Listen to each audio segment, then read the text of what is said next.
Biblia explicada, un recorrido diario por las Sagradas Escrituras.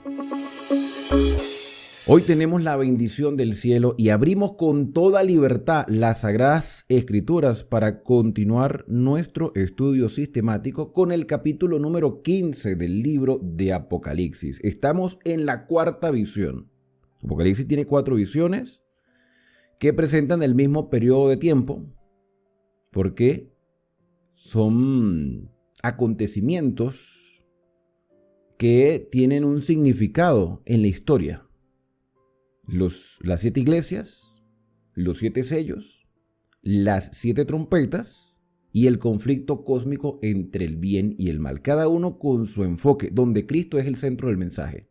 En las 7 iglesias, Cristo es el sacerdote que camina por en medio de los candeleros de oro, y esos candeleros representan el pueblo de Dios que brilla con la luz del Espíritu Santo, con el aceite del Espíritu Santo. En los 7 sellos, Cristo, aunque aparece como un cordero, es un león también, que protege a su pueblo. Hay protección divina y Cristo es el Rey soberano que tiene la autoridad para abrir los sellos. Y mientras los acontecimientos históricos se van desarrollando, el Señor protege a su pueblo. Y aunque hay algunos que sufren por circunstancias adversas, el Señor les promete vestiduras blancas. Y además de eso, tenemos que el Señor ejerce juicios con el toque de las trompetas hacia esas personas que afectaron a sus hijos fieles. El toque de las trompetas son juicios parciales y advertencias para quienes vivimos en este tiempo, donde el Señor es juez. Y en cada una de estas visiones aparece un mueble del santuario, ya sea los candeleros en las iglesias, la mesa de los panes representando el trono de Dios, en los sellos, y el altar de incienso en el toque de los chofares o trompetas. Cuando nos adentramos desde el capítulo 11, verso 19, a la escena del conflicto cósmico entre el bien y el mal, vimos el arca de Dios, el templo de Dios, y se veía el arca. Arca que por supuesto también representa el trono de Dios, y que dentro del arca está el fundamento del gobierno universal, que son los 10 mandamientos que reflejan el carácter de Dios y son la norma de nuestra vida. Y vimos varias escenas desde el capítulo 12, una mujer vestida del sol, un dragón escarlata que persigue a la mujer, una lucha entre Miguel y el dragón, y 2 bestias, una que sale del agua, una que sale de la tierra, que representan poderes humanos mezclados con religión, que blasfeman contra Dios y obligan a las personas a adorar a la bestia y a una imagen que se creó de la bestia, porque la bestia está herida, y se advierte, o mejor dicho, se amenaza a quienes no adoran a la bestia con quitarles la vida y prohibirles tener su sustento diario. Pero hay una advertencia porque hay un grupo de personas llamados los 144,000, o se les conoce de esa manera, cuyas descripciones que siguen al Cordero donde quiera que va. Tienen el nombre del Padre y del Cordero escrito en su frente, a diferencia de quienes adoran a la bestia, que recibieron la marca en la frente y en la mano por convicción y por conveniencia. Y estos 144,000 fieles del Señor que caminan junto al Cordero, porque son cristianos de verdad, que no hay engaño en su boca porque han recibido una transformación en su vida, proclaman un triple mensaje: temed a Dios y darle gloria porque la hora de su juicio ha llegado. Adorad a aquel que hizo el cielo, la tierra, el mar y la fuente de las aguas. Se habla de la caída de Babilonia y la advertencia es que si alguno adora a la bestia y a su imagen y recibe la marca en la frente o en la mano, éste beberá el vino de la ira de Dios. Aquí está la paciencia de los santos, los que guardan los mandamientos de Dios, y quienes guardan los mandamientos de Dios se han ganado la ira del dragón, porque el dragón persigue con ira a quienes guardan los mandamientos de Dios y tienen el testimonio de Jesucristo. Pero bienaventurados los que de aquí en adelante mueren en el Señor, descansan de su trabajo, porque sus obras con ellos siguen. Y terminamos con el capítulo 14 con 2 escenarios, donde aparece Jesucristo evidentemente sentado en una nube con una hoz simbólica para cosechar la tierra y llevarse sus frutos a la patria celestial. Pero también aparece un pisoteo de uvas en el lagar de la ira de Dios. Y es precisamente con esa escena de juicio nos adentramos a lo que se conoce como las 7 postreras plagas o las copas de la ira de Dios. Pero para poder hacer el análisis tanto del capítulo 15 como 16, que es la continuación, sería bueno que viéramos dónde estamos en este momento, dónde nos encontramos históricamente, porque es muy fácil hablar de historia, de cosas que sucedieron. Pero de las cosas que están pasando el día de hoy es necesario que evaluemos el tiempo en que estamos viviendo. Así que vamos a abrir nuestras Biblias y nos vamos a ir al capítulo número 3, porque en el estudio de las 7 iglesias llegamos a la conclusión que estamos en el periodo laodicense. No somos la iglesia de la Odisea. Somos la iglesia fiel, el remanente, que guarda los mandamientos de Dios y tiene el testimonio de Jesucristo. Eso hay que dejarlo claro. Tú y yo formamos parte del remanente. Tú y yo formamos parte del remanente. Tú, mi querido hermano que estás aquí, si estás aquí estudiando es porque estás buscando la transformación constante del Espíritu Santo en tu corazón. Y en este periodo laodicense vemos algunas cosas. Mira, versículo número 14 del capítulo 3. Escribe el ángel de la iglesia de la Odisea, el amén, el así sea, o sea, el que tiene la palabra definitiva, el testigo fiel, porque da un testimonio, el testimonio de Jesucristo, imagínate. Fiel, el verdadero, el principio de la creación, el que tiene el dominio sobre toda la creación, dice esto: yo conozco tus obras, que no eres frío ni caliente. Esa es la condición de el sistema religioso del siglo XXI. Claro, en el pasado también viene con esa condición. Pero actualmente estamos viviendo una tibieza espiritual dentro de nuestros sistemas eclesiásticos. Conozco tus obras, que no eres frío ni caliente. Ojalá fueras frío o caliente. Por cuanto eres tibio y no eres frío ni caliente, te voy a vomitar de mi boca. Hay un desprecio por esta condición laodicense. Tenemos que evaluarnos si estamos en esa condición o no. Porque tú dices, y aquí se manifiesta un tipo de orgullo: yo soy rico y me he enriquecido y de ninguna cosa tengo necesidad. Pero no sabes que tú eres un desventurado, no sabes, no estás consciente de tu realidad. No sabes que eres un desventurado, miserable, pobre, ciego y desnudo. Y el consejo es: compra de mí, dice el Señor. Compra implica que tengo que despojarme de ciertas cosas para adquirir lo que realmente necesito. Compres de mí oro refinado en fuego. Te aconsejo que compres oro refinado en fuego para que seas rico de verdad, riqueza espiritual. Y vestiduras blancas, santidad. Y eso solamente se puede obtener por medio de la obra del Espíritu Santo, para vestirte y que no se descubra la vergüenza de tu desnudez, como sucedió con Adán, que cuando comió del fruto prohibido se sintió avergonzado, se sintió desnudo y se escondió de la presencia de Dios. Unge tus ojos con colirio para que tengas una percepción clara de lo que está sucediendo, para que veas. Y el Señor dice: yo reprendo y castigo a los que amo. Entiende que te voy a hacer una corrección, te voy a disciplinar. Sé pues celoso y cambia de mentalidad, arrepiéntete, metanoía, cambio de mentalidad, arrepiéntete. He aquí yo estoy a la puerta y llamo. Si alguno oye mi voz y abre la puerta, entraré a él, cenaré con él y él conmigo. O sea, ten una intimidad con el Señor. El Señor está tocando, pero no puede forzarte. Él está haciéndote una invitación, pero no puede obligarte. Y al que venciere le daré que se siente conmigo en mi trono. O sea, nos dará una autoridad. Así como yo he vencido, se puede vencer. Si el Señor dice que el que venza se va a sentar con él en el trono, es porque podemos vencer. Podemos vencer esta condición, podemos cambiar nuestra condición. O sea, hay esperanza en este mensaje a pesar de toda la condenación que hay para el periodo laodicense. Hay consejo y hay mensaje de esperanza. Al que venciere le daré que se siente conmigo en mi trono, así como yo he vencido y me he sentado con mi Padre en su trono. Ese es el periodo que estamos viviendo el día de hoy. Un periodo de tibieza, pero podemos hacer la diferencia. Podemos cambiar y el Señor nos da la opción de cambiar. Nos permite cambiar, nos ayuda a cambiar, nos ayuda en la debilidad. Tomando en cuenta esto, nos vamos ahora a los 7 sellos, nos vamos al 7º sello.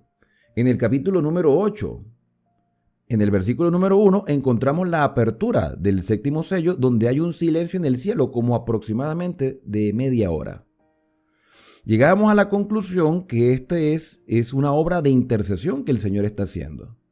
Entonces, mientras el Señor obra, nosotros estamos atentos. Ese periodo de silencio es un periodo de estar atentos. Cuando uno guarda silencio es porque está concentrado en lo que está viendo. Y nosotros debemos ver por fe el ministerio de Cristo en el santuario celestial. Tenemos que estar atentos a que Él está intercediendo por nosotros, nos está ayudando. Nos está presentando justos delante del Padre, aunque no lo seamos. Por su propia justicia, por sus propios méritos. Esa es la gracia del Señor. Tenemos que darnos cuenta que estamos en este periodo de tiempo. Después llegamos a las 7 trompetas. En el capítulo número 9, ya al final, 9 no era 9, era 11, capítulo 11.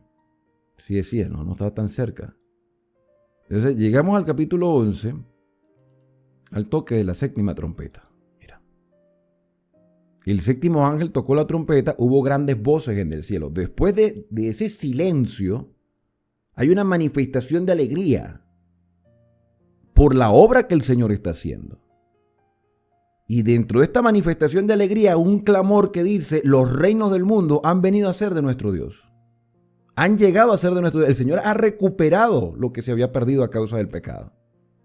Los reinos del mundo han venido a ser de nuestro Señor y de nuestro Cristo y reinarán por los siglos de los siglos.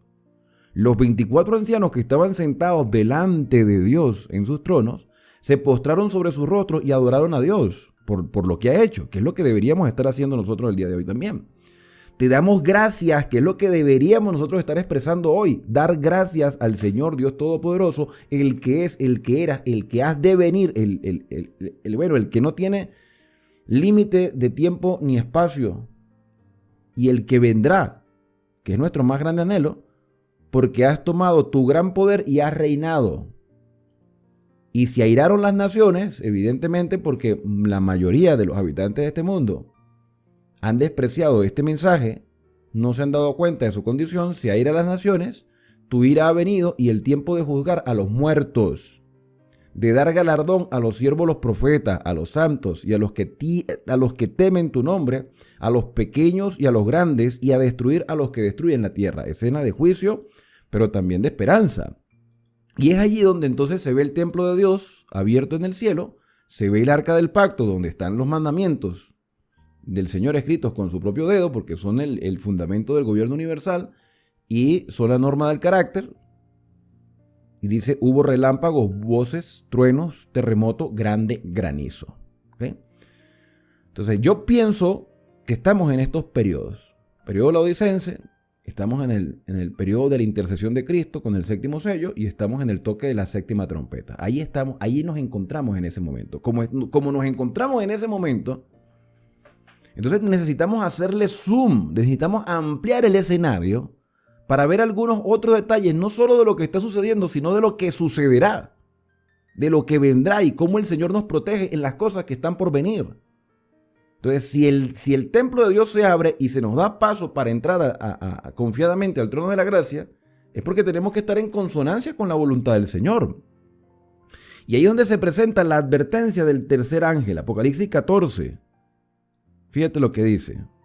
Ya lo mencioné, pero voy a leerlo de nuevo.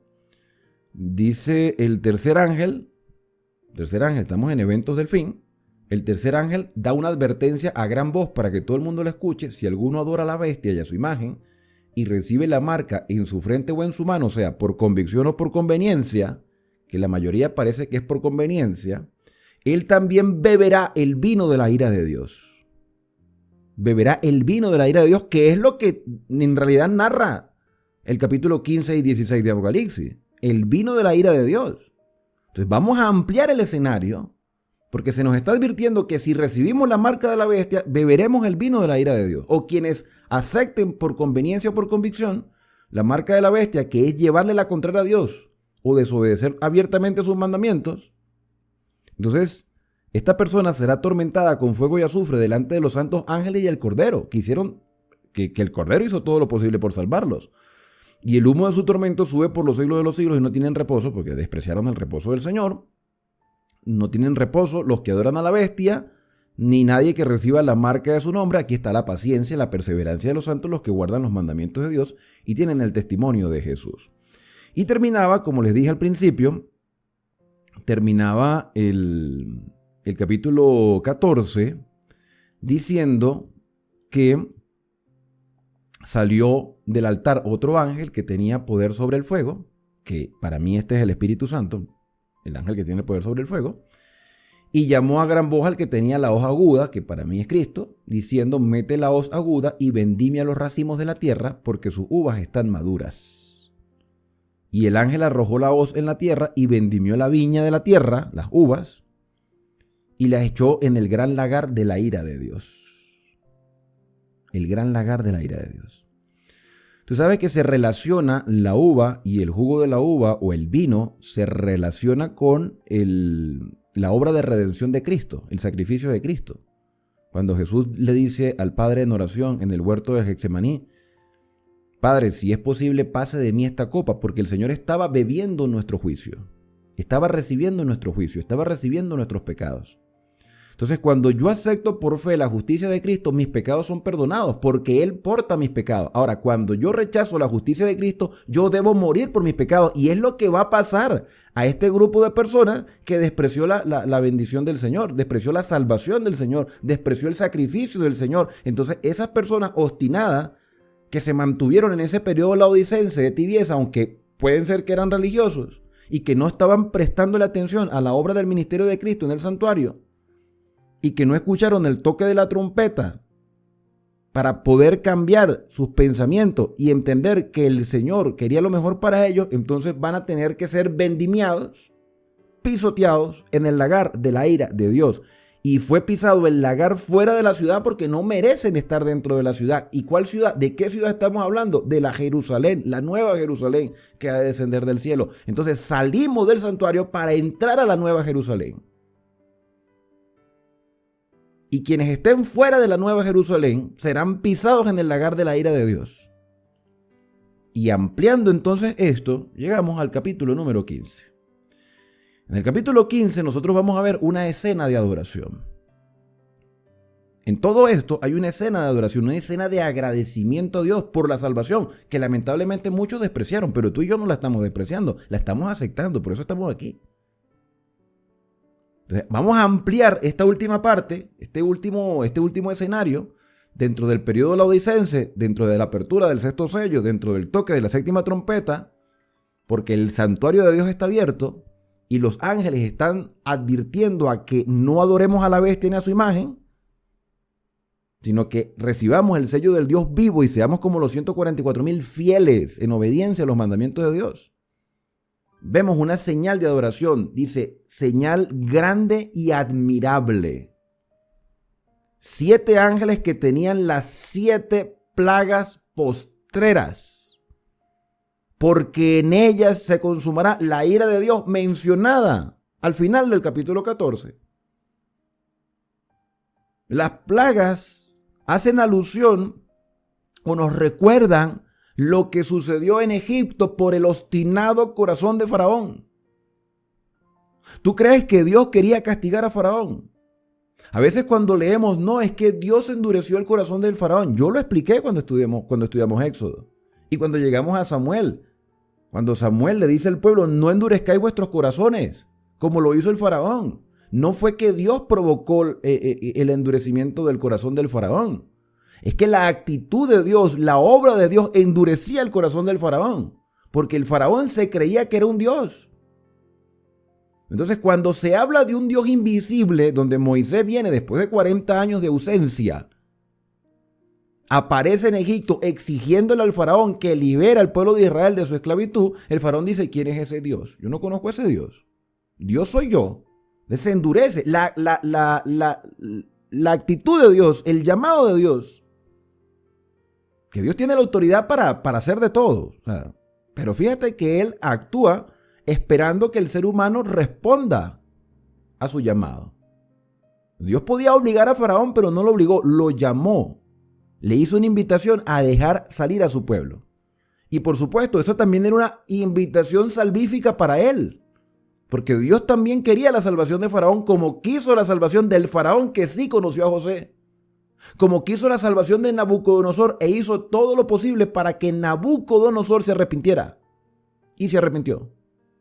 Como hizo todo lo posible también para que Darío y Ciro, de Media y de Persia, también tuvieran una experiencia de salvación. La salvación está al alcance de todos. Pero el corazón del faraón se endurece ante las exigencias divinas e impide que el pueblo de Israel salga. Entonces Dios envía plagas como consecuencia de ese obstinado corazón. Y es lo mismo que sucederá en este tiempo del fin. En el obstinado corazón de las personas se verán los castigos de Dios. No es que Dios quiera castigar, porque Dios da oportunidad, da gracia.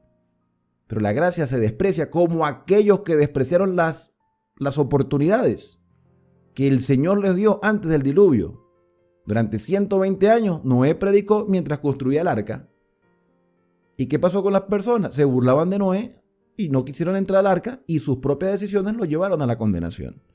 Entonces la ira de Dios es contra el pecado, porque el Señor ya pagó el precio del pecado. O sea, no es necesario que haya pecado en nuestro corazón. Y como no es necesario, entonces el Señor nos está librando de la muerte eterna. Pero hay quienes no quieren aceptar eso, no quieren, no les interesa. O manteniendo también una supuesta tendencia religiosa, se dejan simplemente guiar por las estructuras eclesiásticas y no le prestan atención a las exigencias divinas. O sea, aquí se consumará la ira de Dios, se consumará, se pondrá fin al pecado. Vi también como un mar de vidrio mezclado con sangre. Y a los que habían alcanzado la victoria sobre la bestia, que enfrentaron el conflicto, la bestia, ya sabemos quién es la bestia, ¿verdad? El dragón es Satanás, la bestia representa a un sistema político religioso que asume una autoridad blasfema para pisotear abiertamente los mandamientos de Dios y de esa manera enseñarlo. Pero vamos a salir victoriosos sobre la bestia, sobre su imagen y sobre la marca y el número de su nombre. Y decíamos del número del 666, decíamos del número que representa el humanismo, el egocentrismo, el materialismo y el secularismo aún dentro del ambiente religioso. Y la marca de la bestia es la identidad de la bestia, que es una identidad contraria a la identidad de Dios. O sea, que es una marca que muestra que esa persona desobedece abiertamente los mandamientos de Dios. En especial uno de los 10 mandamientos, en especial uno, que tiene que ver con el tiempo, que es el que más nos cuesta obedecer.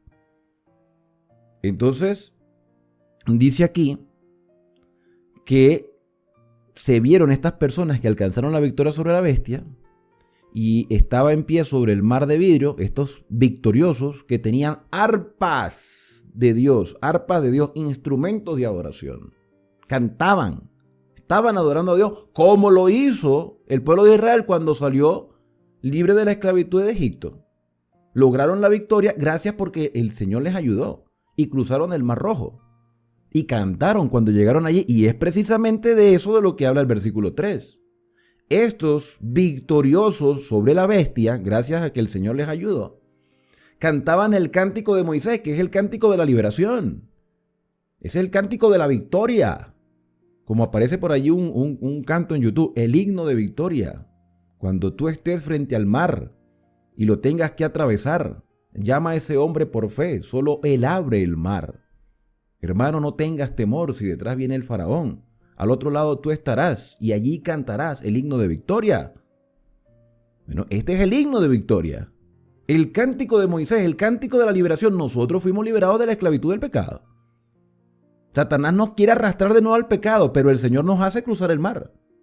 Y al llegar al otro lado, entonces se entona. Y el cántico de Moisés, que es el cántico de los 144,000 que nadie puede aprender, sino solamente esos 144,000, es la experiencia de salvación. Y se le describe a Moisés como siervo de Dios.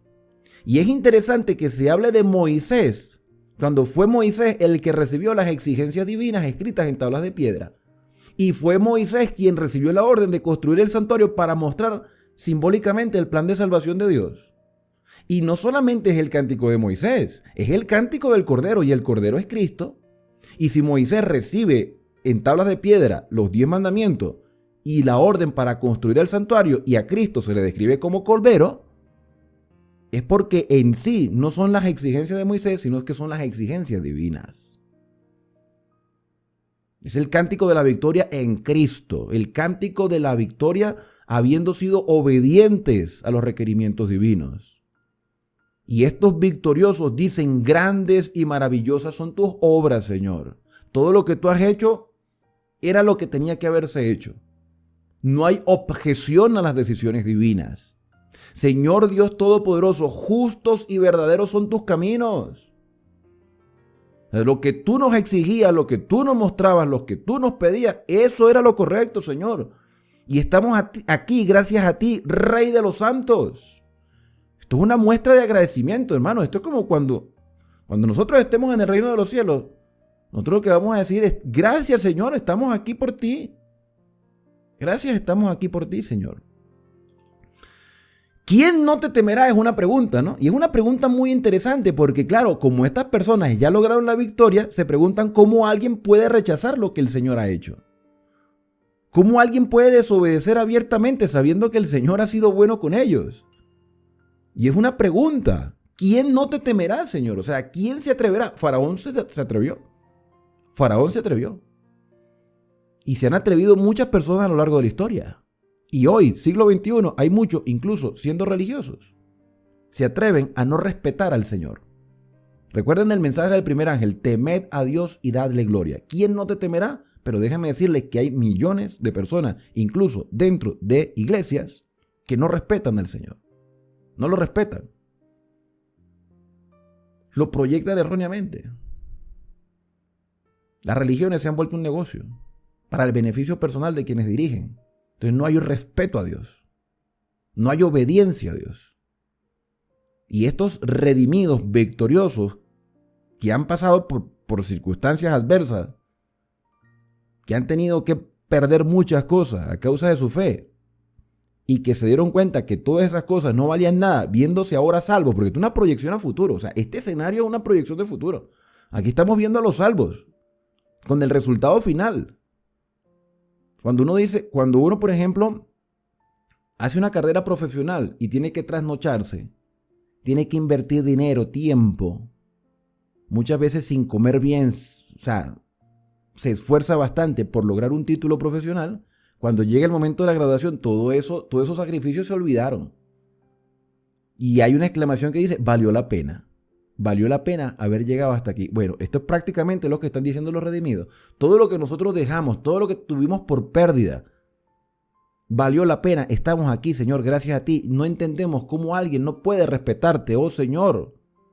No entendemos cómo alguien no puede glorificar tu nombre. Esto es la exclamación al llamado del primer ángel de Apocalipsis 14. Temed a Dios y darle gloria. ¿Cómo es posible que nadie te quiere respetar? ¿Cómo es posible que nadie te quiere dar gloria? Y la gloria no es simplemente decir gloria a Dios, sino tiene que haber una reforma en nuestra vida, un cambio. Si tú comes, si tú bebes o haces cualquier otra cosa, hazlo para la gloria de Dios.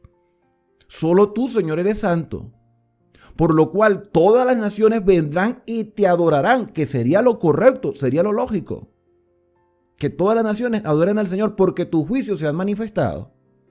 Y los juicios han sido beneficiosos para los fieles. Después de estas cosas, o sea, después de este escenario de agradecimiento y adoración y de exclamación de sorpresa por imaginarse que haya personas que no adoren al Señor, que no le respeten, que no le glorifiquen, entonces dice Juan: después de esto miré y aquí fue abierto en el cielo el templo del tabernáculo del testimonio.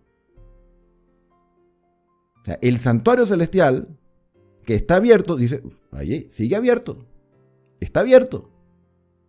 Pero la descripción que se hace del santuario celestial es el templo del tabernáculo del testimonio. ¿Cuál es el testimonio? ¿Cuál es el testimonio? Pues el testimonio son los 10 mandamientos, hermano. Esto es lo que el Señor muestra como sus exigencias divinas, y evidentemente lo que el Señor Jesús hizo forma parte de ese testimonio. El Señor dijo: yo no he venido a abolir la ley o los profetas. El testimonio de Jesucristo, que va en consonancia con lo que Él mismo, como parte de la deidad, le exigió no solo a Israel, sino a toda la humanidad. Porque en el arca, el templo, en el santuario terrenal estaba, y se los voy a mostrar para que ustedes vean que esto es así. En el templo, en el santuario terrenal, el arca del pacto estaba en el lugar santísimo y dentro del arca del pacto estaban los mandamientos de Dios. Y si nosotros estamos viendo el templo del tabernáculo del testimonio, es porque nos está hablando del lugar santísimo. Y ahí está el fundamento del gobierno universal de Dios. Y vuelvo a repetir lo que he venido diciendo y lo seguiré diciendo. Y cuando volvamos al Génesis y empecemos a leer la Biblia desde el principio, se nos aclararán muchas otras cosas. El colirio de espiritual ha llegado a nuestra vida para comprender, para entender que los mandamientos de Dios están vigentes y que esos mandamientos reflejan el carácter de Dios. O sea, el sello de Dios está en los mandamientos. Pero nosotros no tenemos problemas con algunos de ellos, sino con uno o con dos. El segundo y el cuarto, el que tiene que ver con la adoración de las imágenes y el que tiene que ver con el tiempo. Y en nuestra iglesia protestante solamente tenemos problemas con el cuarto mandamiento. Tenemos problemas. Vamos a ser sinceros que tenemos problemas con ese mandamiento. Si fuera por nosotros lo eliminaríamos, que de hecho lo están eliminando. Ni lo mencionan. Y cuando se habla de ello, entonces justifican, no, que eso era para los judíos. Como que si Dios fuera Dios de judíos nada más. Dios de toda la humanidad. ¿Quién no te temerá? ¿Quién no te dará gloria? Y para que no quede duda, mira, aquí está el templo del tabernáculo del testimonio. Del templo salieron los 7 ángeles, tomando en cuenta ese testimonio que está allí. Y tenían las 7 plagas. Y las plagas en Egipto cayeron. ¿A quién les cayeron las plagas? ¿A quién le cayeron? Cuando tú ves, por ejemplo, la última plaga, que es la muerte de los primogénitos, al pueblo de Israel se le dice, mira, si ustedes no quieren que sus hijos se mueran, van a tener que agarrar un cordero, agarrar la sangre de ese cordero cuando lo maten y pintar con la sangre del cordero los dinteles de las puertas. Y uno dice, pero ¿por qué esa exigencia? O sea, ¿por qué, Señor? Si nosotros nos ponemos a pensar, a buscarle la lógica, no tiene lógica. ¿Cómo una sangre pintada en los dinteles de una puerta puede protegerme a mí? Bueno, pero eso fue la exigencia divina. Si tú quieres que tu hijo no se muera, y más interesado era el primogénito, no, papá, pinta eso, me voy a morir. Entonces, la gente tenía que aceptar por fe eso, y quienes obedecieron se salvaron. Quienes no obedecieron murieron. Entonces, hay un testimonio, hay una exigencia, y los ángeles que tienen las 7 postreras plagas las van a derramar sobre quienes sean desobedientes. Aquí hay mensaje de esperanza porque se nos está advirtiendo a que seamos obedientes. Y quienes no obedezcan, pues mira, consecuencia. Y no es una exigencia tampoco que uno diga, oye, es gran cosa. Es una exigencia sencilla, fácil de hacer, solo que la sociedad donde estamos viviendo nos presiona para que no seamos obedientes a las exigencias divinas.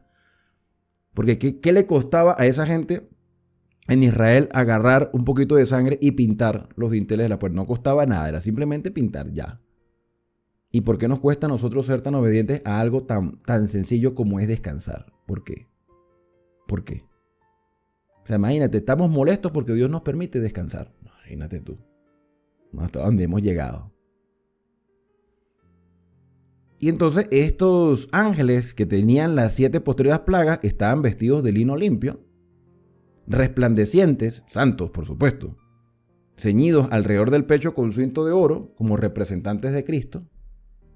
Vemos a Cristo en el capítulo 1 ceñido como un sacerdote, vestido con vestiduras blancas de lino, que le llegaba hasta los pies, un cinto de oro. O sea que ellos son testigos de lo que Cristo ha hecho. Y uno de los 4 seres vivientes, que sabemos que son ángeles también, uno, no sabemos cuál, había 4, que también es testigo de todo lo que el Señor ha hecho porque están alrededor del trono viendo las decisiones divinas.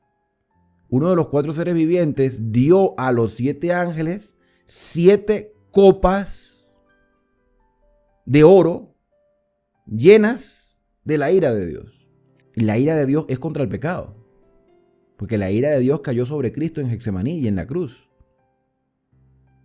Pero entonces, como se ha rechazado la justicia de Cristo y se ha desobedecido, ahora esa ira debe caer sobre los desobedientes. Las copas están llenas de la ira de Dios. Y Dios vive por los siglos de los siglos. O sea, es eterno.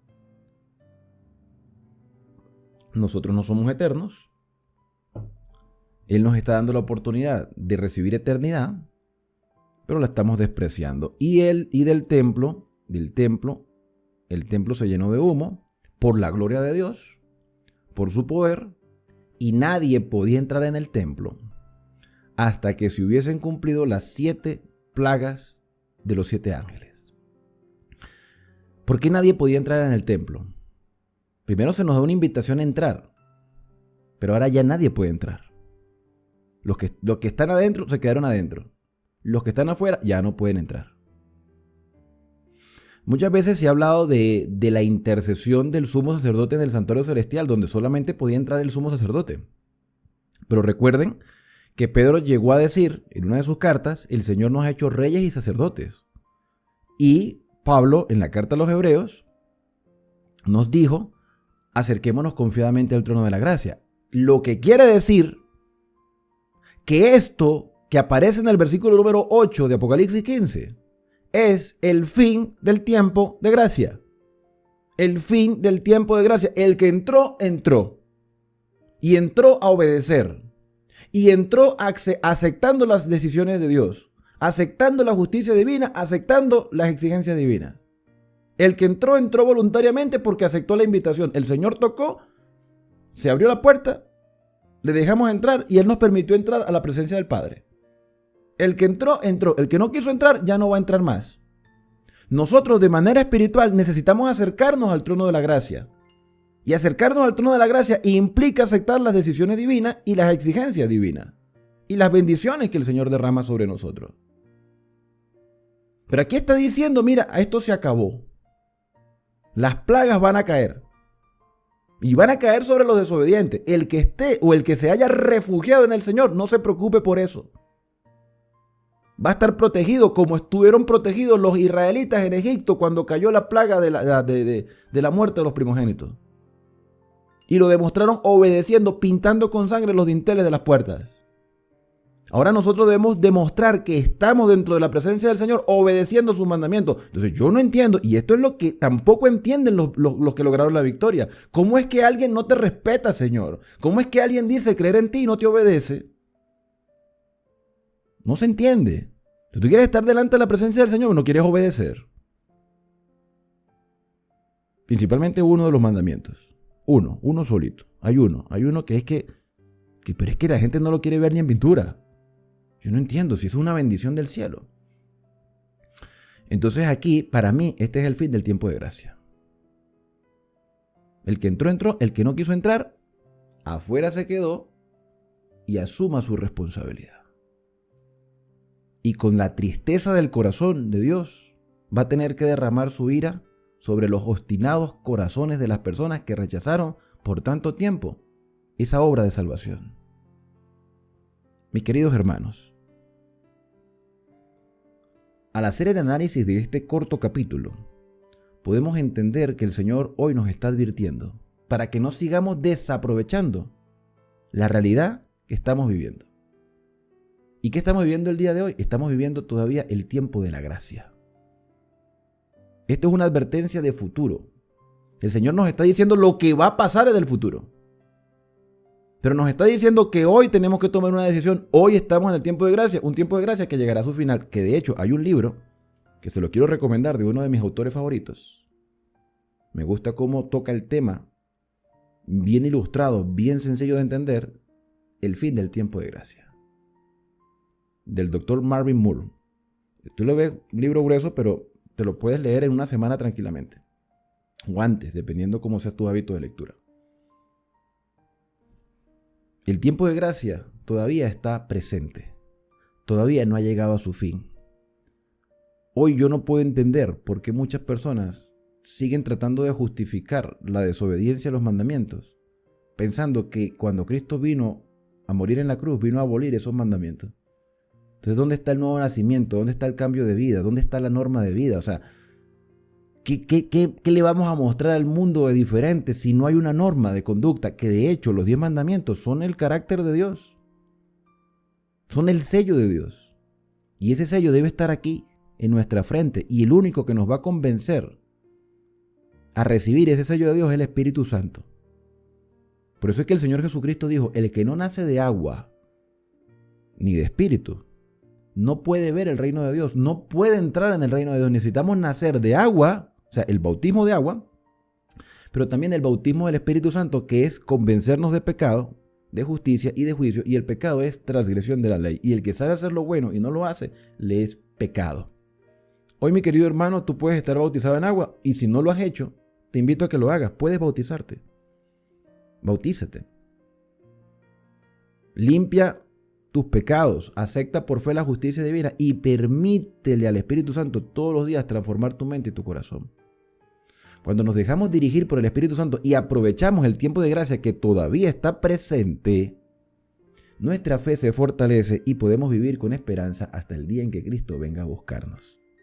Por eso mi deseo para ti en este día es que Dios te bendiga y te guarde, que haga resplandecer Dios su rostro sobre ti y que tenga de ti misericordia, que el Señor alce sobre ti su rostro y ponga en ti paz. En el próximo capítulo veremos lo que sucederá a aquellas personas que despreciaron el tiempo de gracia y la obra salvadora de Cristo y la obra de convencimiento del Espíritu Santo que los motivaba a ser obedientes, pero no quisieron serlo. Eso lo vamos a ver en el próximo estudio, así que no olvides suscribirte a este canal, activar las notificaciones y compartir este mensaje con otras personas. Maranata, el Señor viene.